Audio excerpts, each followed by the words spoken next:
Welcome to the Best Little Town Podcast, your go-to source for everything happening in the town of Bedford's local government. Whether it's new initiatives or important decisions shaping our town's future, you'll hear it right here. This podcast is dedicated to keeping our residents informed and engaged. Welcome to the Best Little Town Podcast. It's Wednesday, March 26th. I am Bart Warner, Town Manager for Bedford, and I'm your host for this episode and all other broadcasts, brought to you by our media partners with Media Squatch, whom we appreciate very much.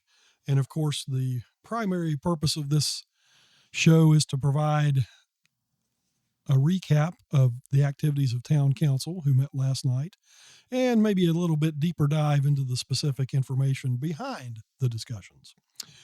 And so with that, I'm going to jump right in and work through the agenda as I share information with you. One of the first administrative items at every meeting is approval of the minutes, which I want to make sure people know we do post the written minutes of every meeting on our website as soon as they are approved. So those are available for your perusal. I will tell you that both staff and council frequently go back and reference those to see what's happening. Of course, our website is www.bedfordva.gov. And the minutes can be found in the government and town council sections of the website. Next is my report to the council, and also really more for the benefit of the public. Last night I mentioned, and I'll remind folks in this venue, that Spring Cleanup Week is scheduled to take place on April 7th through 11th. This is a semi-annual event that largely involves the pickup of bulk goods at the curbside for customers who pay the refuse collection fee. If you have specific questions about the service, I would encourage you to contact our Public Works Department directly at 540-587-6081. The other thing I announced last night was the addition of a new member of our management team at the town. I am pleased to announce that James D. Moore has accepted an offer to become the next chief of police for the town of Bedford. Jim will be coming to us directly from the Chesterfield County Police Department, where he serves on the command staff as Leadership Development Training Coordinator. He has 36 years of professional leadership experience at all levels of law enforcement, including local, state, and federal.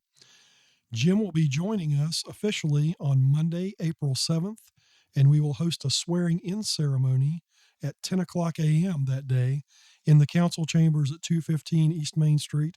And of course, that's an event that the public is welcome to attend, and you can meet Chief Moore directly. We're also issuing a press release today to provide more details about Jim's background and also our process. But one thing I'll say is we have a tremendous police department full of well-qualified, well-trained, and highly serving folks. And one of the main things that stood out about Jim was, first, his recognition of that fact and his ability to develop and train officers. Among many positive aspects of Jim's background is he is recognized throughout the Commonwealth as a trainer of police officers and leadership positions in police departments. He also has a special focus on small police departments, and so we think that's going to be valuable.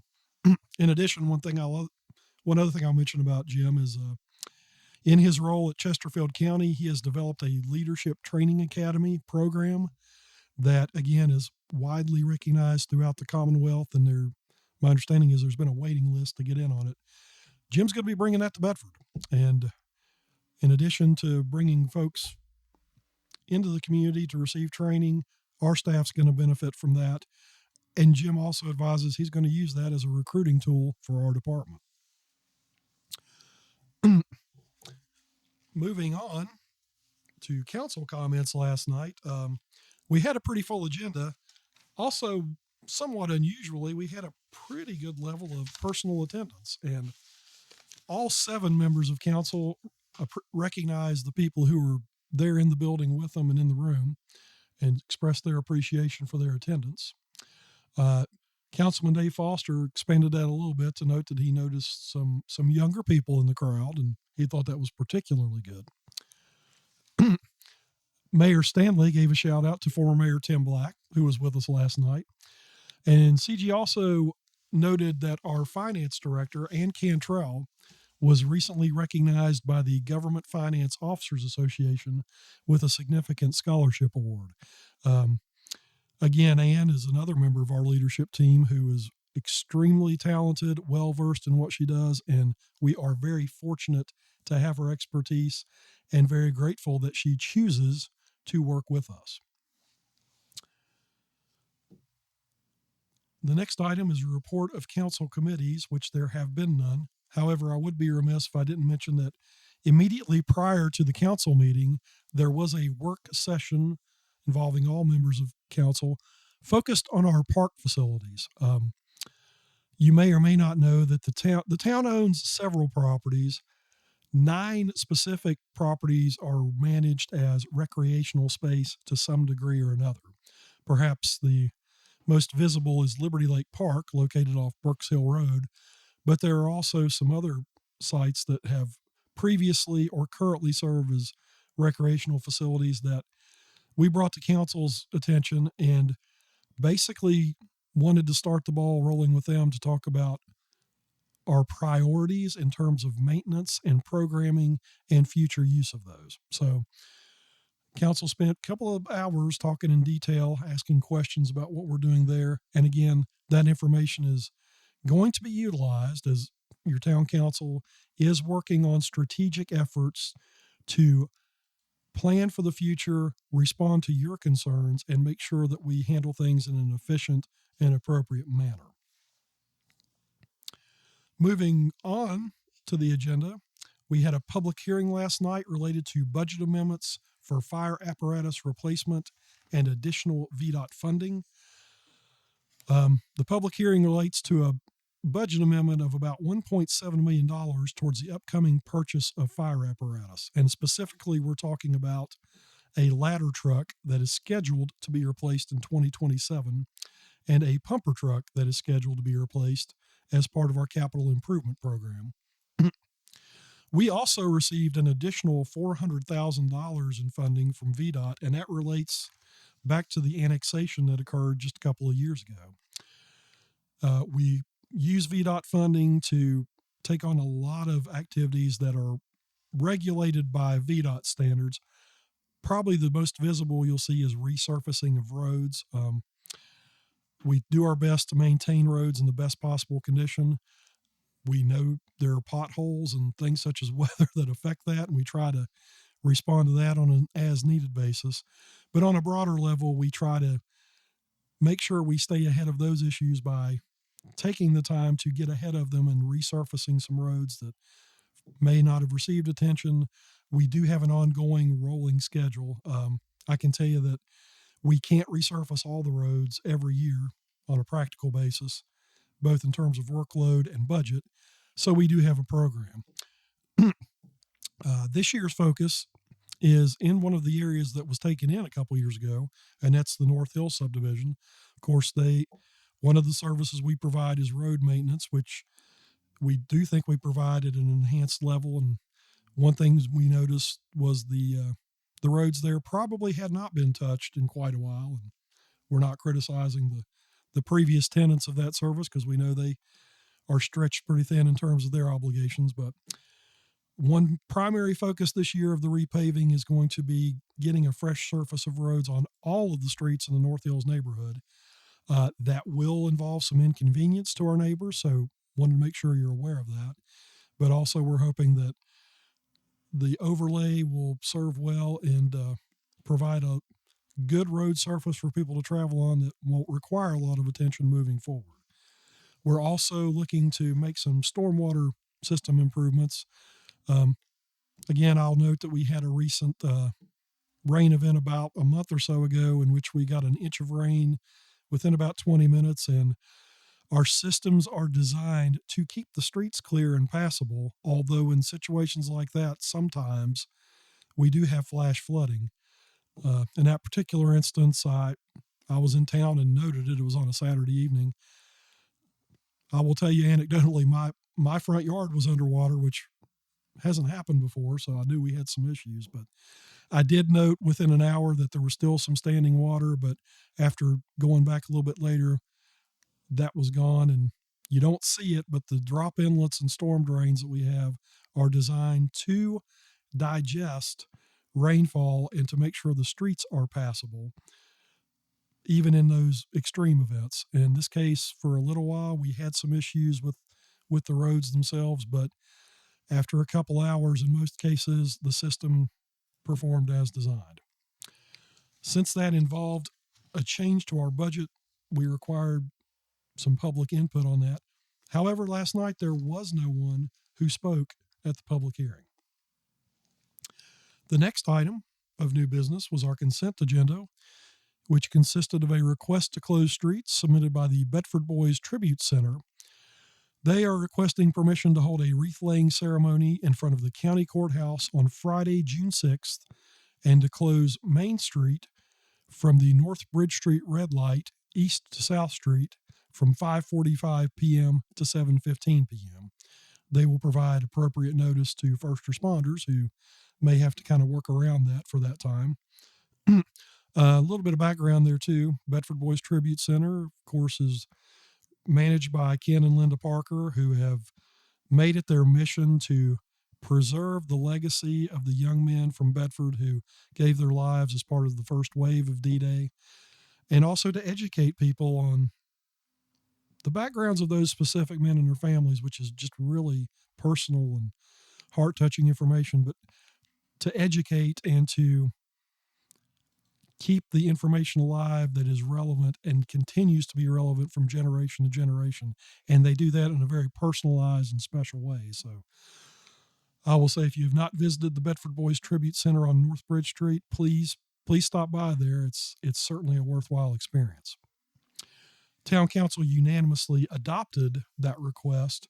And again, that event will take place on June 6th from 5:45 p.m. to 7:15 p.m. in front of the courthouse on East Main Street. The next item of new business was a proclamation concerning National Crime Victims' Rights Week, Kinship, Connection, and Healing. Mayor Stanley read the proclamation and presented that to a local advocate. And I would encourage you to, if you haven't already, if you weren't at the meeting or didn't watch the live broadcast, to go back and view that on our YouTube offerings, and you can get the entire text of the proclamation. The next item of new business was the actual budget amendment for the fire apparatus replacement. Again, we're talking about replacing the ladder truck used by Company 1, as well as an engine that is housed in the Bedford Fire Department on Bedford Avenue. The total cost to replace the ladder truck is $2.2 million, and the total cost to replace the fire engine is $1.1 million. Fortunately, the County Board of Supervisors has a policy whereby they offset that cost and contribute towards it. Of course, the Bedford Fire Department is located within town and serves the town, but also provides quite a bit of service to the central area of the county. And frankly, I'll tell you, our fire staff, again, dedicated, committed group of folks, frequently respond to assist other companies outside of their direct territory or to provide coverage while they're out responding to calls. It's a very good working relationship, very tough job, and it's performed largely by volunteers. One of the commitments that both the town and the county attempt to make is to make sure they have the best possible equipment that they need, of course, at an efficient and affordable manner. The total cost of the ladder truck and the fire truck, again, exceeds $3 million. What we are essentially doing is putting aside money ahead of time so we can pay cash for those when the bill comes, and that's what we were doing last night. Essentially, we were executing transfers from our fund balance, which is the county's cash position, to the line items used to purchase these items when the time comes. And of course, that's something we've been planning for, so the cash was already there. We're just making a firm commitment to put it into the expenditure account so we can proceed with actually getting these pieces of apparatus when they are available. And Of course, the county also contributes to that. We're grateful for that. In case you're curious, they are contributing $857,000 towards the purchase of the ladder truck and $777,000 towards the purchase of the fire engine. And I did double check and to make sure what I'm about to say is correct. They're really under no obligation to do so. So this is a matter of good intergovernmental cooperation. They have a standard that guides their level of contribution that they meet. And from my perspective, certainly I appreciate our colleagues in the county and the relationships we have with them. Councilman Haley made the motion to approve the budget transfer request. That was seconded by Vice Mayor Updike, and it was unanimously approved by all members of council. The next item of new business dealt with the budget amendments to accept the money from VDOT that I just talked about a couple of minutes ago, and also to allocate that to the specific expenditure line items so we can actually get the pavers out there to resurface the roads and engage the work to install the stormwater infrastructure that we need to update and or improve. That was in a total amount of $409,000. Vice Mayor Updike made the motion to approve the budget amendment. That was seconded by Councilman Dwight Evans, and that motion was unanimously approved. The next item of new business relates to what we think is an exciting development in town. That is the construction of a Hampton Inn business class hotel, which will be located on Burks Hill Road. D-Day Omstay Limited Liability Corporation is the entity that is building that hotel. They will have it constructed and they will run it. In order to do that, they entered into a performance agreement with both the town council and the town economic development authority. There were certain considerations and incentives given for this project as a part of that agreement, but maybe the practical item of most importance is when will the project be undertaken and completed. They've had a little bit of trouble based on weather with some soils issues. In fact, that's been delayed because as much as they'd love to get their graders in there moving things, the ground's too wet and hasn't been conducive to construction activity in the winter months, which has delayed that project a bit. Basically, what they were asking for was to amend the agreement given their start dates related to the delays they experienced. The project was slated to start based on the performance agreement on March 31st. Knowing that they're a little bit behind, they gave council notice and requested that be extended to September 30th. Of course, their intention is to start that ahead of September 30th. As soon as everything's dry and they can do what they need to do to meet the standards, they will move. In fact, Mr. Amit Patel, who's a principal with Omstay, noted that they intend to have that initial work completed by August, but they're giving themselves a month of contingency based on unforeseen circumstances. The other element of the performance agreement relates to the completion date for the project. And again, that might be what folks are most interested in. The original agreement said that the hotel would be up and running as of August 30th, 2026. Again, based on the current delays, the developer asked that be extended to December 31st, 2026. The developers gave a presentation prior to a motion made by council, providing greater explanation of what's going on there, the challenges, and the opportunities associated with that. Again, I encourage you to view that on our YouTube offering if you are so inclined. After that presentation, Councilman Jay Ippolito made a motion to accept the amendment to the performance agreement. That was seconded by Councilman Dave Foster and unanimously approved by all members of council. The next item of business related to a request from the developer of the Hampton Inn Hotel related to our electric costs to provide electric connections and services to the new hotel site. Again, we discussed this a little bit in the last meeting as well, but Bedford operates its own electric utility, and in cooperation with developers and new development, most of the time, there's an arrangement whereby the utility provider connects the meter portion of the property and the service area of the property directly to the service point, which is typically a transformer. That is a service that is typically performed by the utility company. Of course, that's covered by the rates and fees that we charge, and in this case, it's covered by a fee. The cost to provide that service in this case for the hotel was quoted as being $65,300. And since the developers had negotiated certain incentives previously, they approached council to request that that cost would be waived by the Bedford Electric. That cost quoted by the Bedford Electric Department could be waived and absorbed by the town. There was quite a bit of discussion related to that request. Council ultimately made a motion to approve the request so they could discuss it. And the discussion of council members was that they're willing to consider it at a later time depending on the progress of the project itself. And that's relevant because, again, we're talking about a cost associated with the end of the project. We recently had a discussion related to the middle school project, which is at that phase, and related to that cost as well. So, again, council made it clear that they are excited about the project.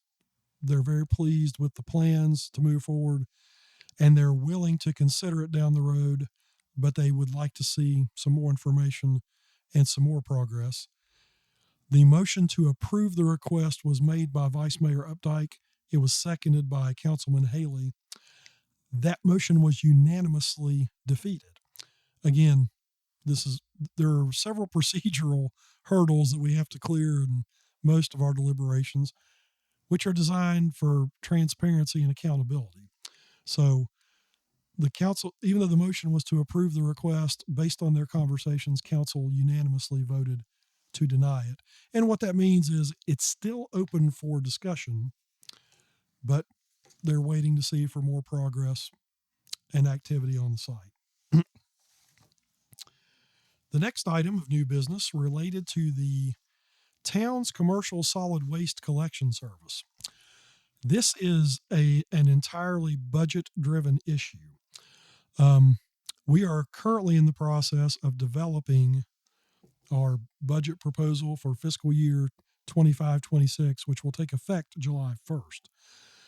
There are a few details that we're trying to address, one of which is there is a $750,000 annual revenue we're receiving from the county as part of the reversion process that ends in 2028. So that's kind of looming before us, and we're trying to find ways to get ahead of that so it doesn't impact us all at one time. I will tell you our approach to that is multifaceted. One is that we are looking to reduce our costs to the greatest extent possible and improve our efficiencies. I'm going to come back to that because it relates to this particular matter. The second is to look at increases in revenues. One of those is proposing to re-implement the business professional license tax that was in place up until 2013 and that we did away with for a period of about 10 years. Basically, the businesses had something of a holiday where they didn't pay that tax, but we're trying to gradually get that back in a way that's reasonable and does not burden our businesses too much to chip away at that $750,000 figure. We also have money in the bank, about $4.3 million in our unrestricted net assets. We have to be careful with that, though, and we're doing our best to build up our reserves, if you view it that way, just in case there are unanticipated costs or consequences. And again, we know that the $750,000 will go away in 2028. The other aspect of that I'll mention to you is that the town has been working to avoid taking on debt, and our debt service that is locally owned or related to town activities will be gone within the next 2 years. So one good aspect of losing the revenue is that we will also be debt free. That combination of things is our approach to meeting that $750,000 gap that we will face. Getting back immediately, that relates to looking at our current operations. Solid waste collection in Bedford is a little bit complicated. There are basically two sets of collection services provided. One, which is residential, that's your curbside canister at your home or your apartment, as the case may be, that the town collects on a weekly basis. We charge a fee for that, which covers our collection cost. We are allowed to dispose that at the county landfill at no cost based on a provision of the reversion agreement that was negotiated back in 2013. So that is an immediate savings for us in terms of that collection cost. I will note that it does provide an expenditure burden for the county, and as county residents, we certainly need to be sensitive to that fact. It is an arrangement that might be viewed as advantageous to the town. There are provisions within the reversion agreement that spell out the manner in which the county could end that arrangement. So there's the check and balance there. Again, if you receive trash service, if you've opted in, or if you have not opted out, for $25 a month, you receive the residential trash service, which includes monthly pickup as well as bulk items, and also including our spring cleanup week, which is coming up April 7th. You pay $25 a month for that. It shows up on your utility bill. Unless you have an additional can, we charge $3 for that additional service, and we're able to do that. I can tell you from a budget perspective, the residential collection service is in very good financial shape. Of course, we owe a great deal of that to the arrangement with Bedford County, whereby we don't pay tipping fees to dispose of it. So that's an item of transparency that we need to bring to your attention. But last year, the solid waste fund overall broke even, and we found that our fees for residential service are meeting our costs and allowing us to do some future planning. What's relevant to that is we know of about 400 residential housing units that could be built at any given time within town limits, and we will be responsible for serving those customers. Again, we try to be as efficient and maximize our resources to the greatest extent possible. Frankly, our collection staff, it's not really specific people dedicated to picking up the trash all the time. They actually perform other tasks for Public Works in addition to collecting your solid waste. So, in addition to driving the truck, getting the cans emptied, and getting that trash disposed, oftentimes those folks complete that shift and then go to work on mowing, maintaining parks, and looking at sidewalks. So, again, that's the efficiency and the dedication of our Public Works folks that I want to recognize, that we appreciate. But we are starting to reach some limits on that based on the fact that we're spreading those folks thin already.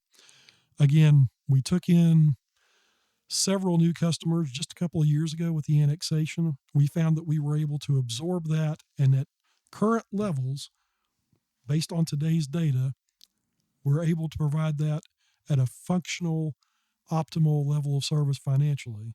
But there are going to be greater demands placed on that service as new development occurs. Now, of course, those residents would also be paying the $25 fee, which offsets that. What we're looking at is to make sure that that fee matches the effort required and the cost associated with providing that service.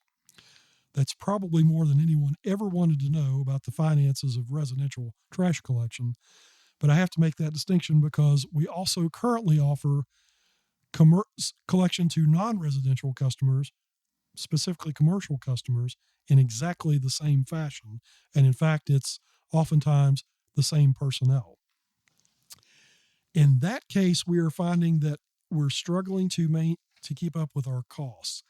There are a number of factors related to that. We talked about this last night too. So a lot of what I'm telling you as background was also recapped in last night's meeting. But there's the manpower issue where in addition to residential, they're also doing the commercial pickup.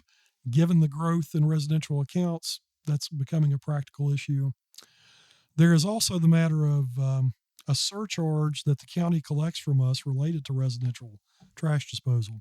Um, Although the agreement is pretty clear that the town should not be charged any fees, the county has argued for years that since we are involved in both residential and commercial trash disposal, that there's probably some commingling of the two. We don't have a really great response to that. It's not a huge financial issue, but as a practical matter, it's a problem that we'd like to get resolved. So the proposal in the budget, which was non-specific, was that the town should get out of the commercial solid waste service.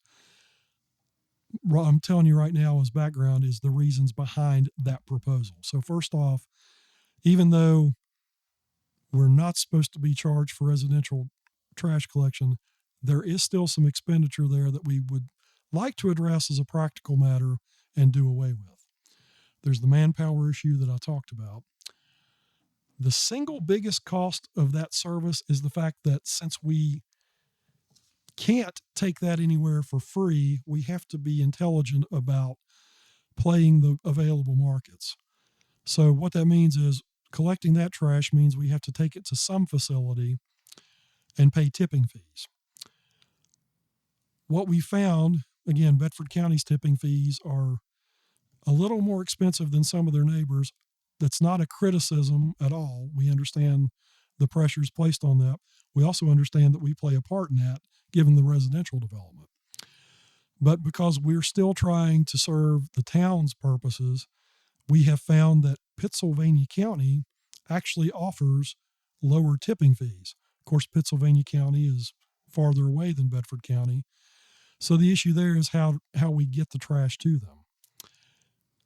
Well, the good news is we have a partnership negotiated by our prior Public Works Director, D.W. Lawhorn, who coincidentally now works for the county, whereby Bay's Trash Removal collects our commercial trash and combines it with theirs and hauls it to Pittsylvania County for us at no charge.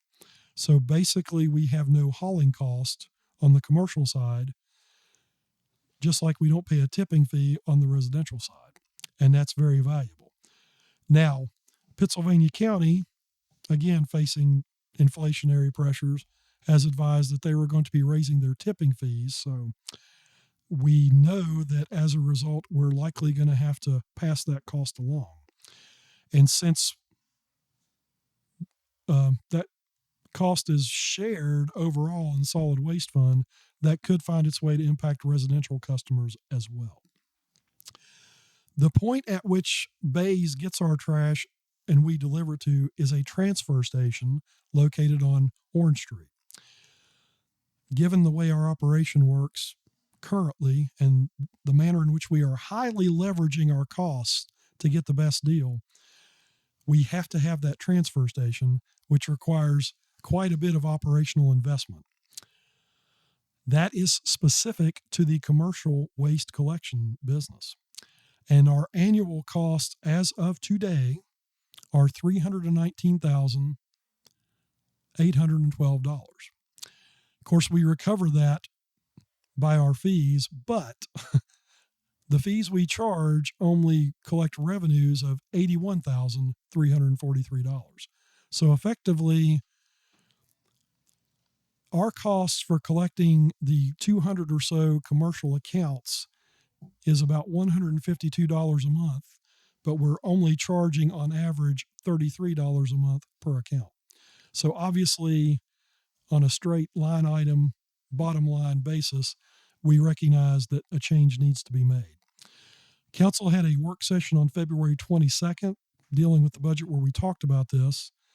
And again, this does relate to several factors.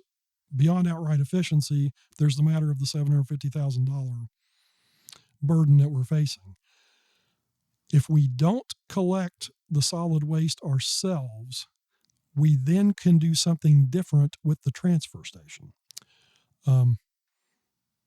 And that's important, mainly as part of internal discussions happy to go into greater details there, but if we're no longer in the commercial trash business, we no longer are required to have that facility.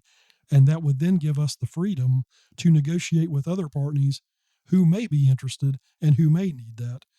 And we'll be looking out for the town's interest there, certainly. Basically, that means we'll have an asset that's worth something that we can leverage, and that's what we intend to do. The first step, however, is to get out of the commercial solid waste collection business. The guidance that staff had given council back in February was that we need to end that collection service based on the cost benefit analysis we performed. That was fairly nonspecific, and that was by design. We heard from a couple of business owners who had seen the agenda prior to the meeting, and there was concern that there was going to be a vote last night to simply discontinue that service. I did have to respond to a couple of folks that actually the intent was to have that conversation in public in case there was a decision made to discontinue the service that would require customers to obtain their own sources of service. Again, the budget takes effect July 1st. So again, and this also impacts the internal operations of the town. Any change in operation we have to deal with and have to structure. Of course, one thing I'll note, in case anybody's concerned, is our intent all along has been to discontinue that level of service without requiring layoffs of our staff. And again, that goes back to the fact that so many of our staff are also performing other tasks.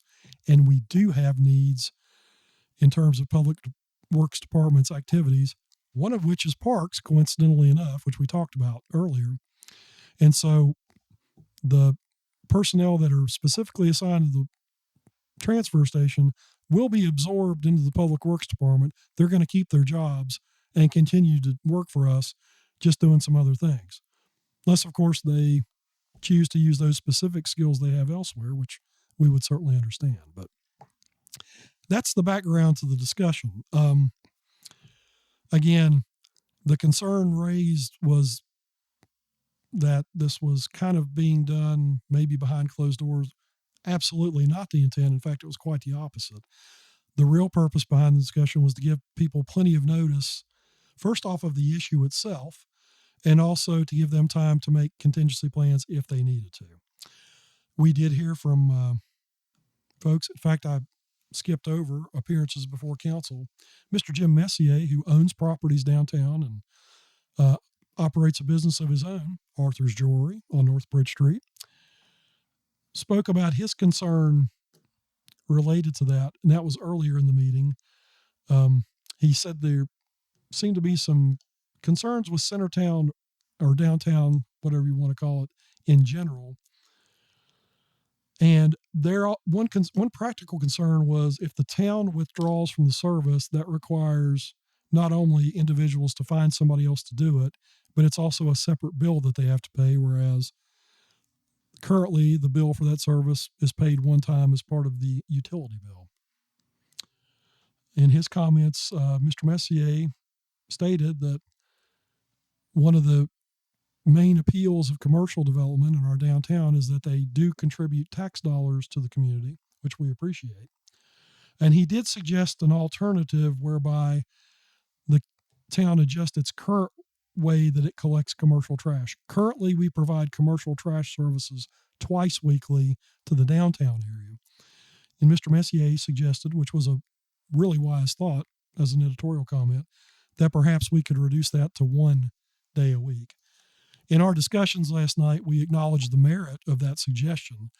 But again, given the fact that if it were a straight linear equation and we could cut in half our offerings, we would still be looking at a significant deficit. That monthly expense would be reduced to $75, but we'd still only be recovering $33. So council had a pretty robust discussion of the matter and directed staff to pursue withdrawal from the commercial residential business, but in a way that we can procure a private hauler through the town, whereby people would not have to scramble to find their own providers.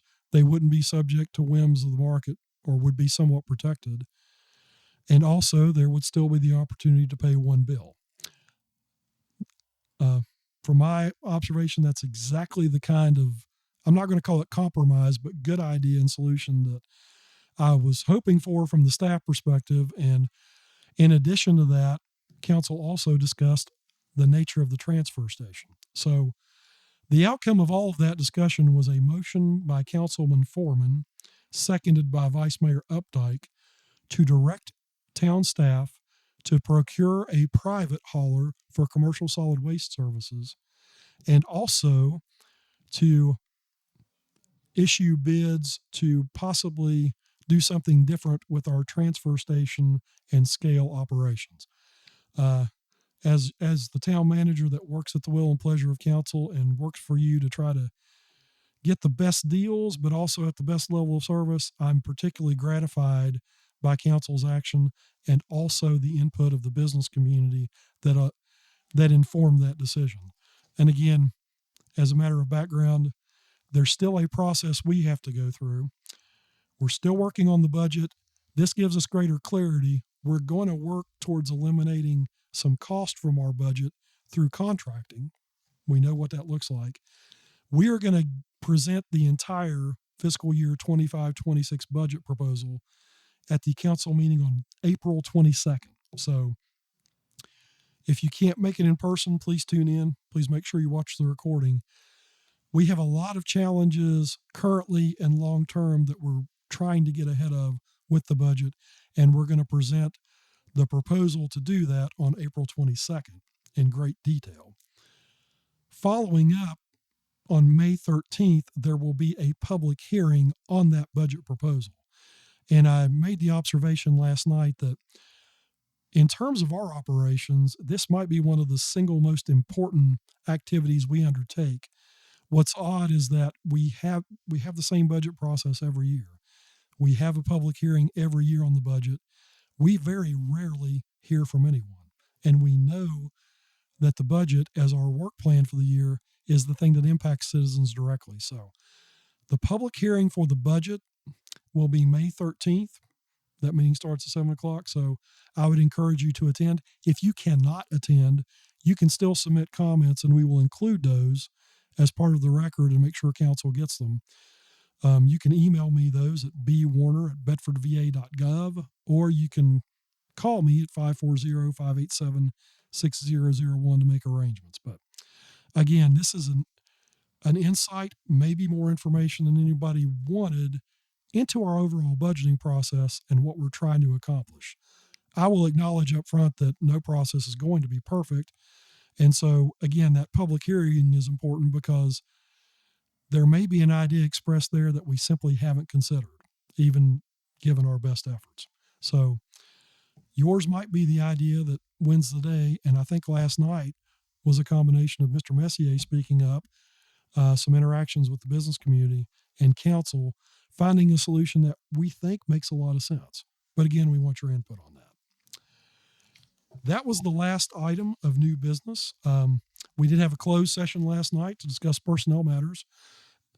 Without saying too much, I can tell you that related to my relationship to the town and my performance, my employment contract. And what I will tell you, and I told this to council last night, is I consider it the greatest honor and privilege to serve as town manager. I appreciate this community and my neighbors so much. And I appreciate that sometimes we have to have some difficult decisions, but the nature in which you all do that with me, I appreciate. I hope you know that my goal is always to address your problem in a positive manner or to find solutions. I'm also open to criticism, and I appreciate the way in which people have interacted with me personally on a daily basis. When folks contact me, they're always polite. It's always focused on the facts. And sometimes we don't reach a solution that satisfies everybody, but I don't take those relationships for granted. And I think Bedford's a very special place. There's nowhere else I want to be. And I'm going to throw out a country music quote here in the words of David Allan Coe: "I'll hang around as long as you will let me." And without going into too much further detail, as the train goes by, which is also referenced in that song, by the way. That was the nature of the discussion. After we came out of closed session, we adjourned the meeting until 5:30 p.m. on April 8th for a budget work session. And council intends to dive into the numbers. The general fund is coming into greater focus. The solid waste discussion was a big part of that this year. Good clarity there, which we appreciate. The electric fund is still a challenge for us. As we mentioned, I think a couple of meetings ago, we have a $2 million cost coming towards us, and there's no really great way to address that. We know on the expenditure side, we have to absorb that. There are several ways we could do that, one of which is just to pass it along, which we really would rather not. One of which is to manage that through our price cost adjustment. Let me speak to that for a second.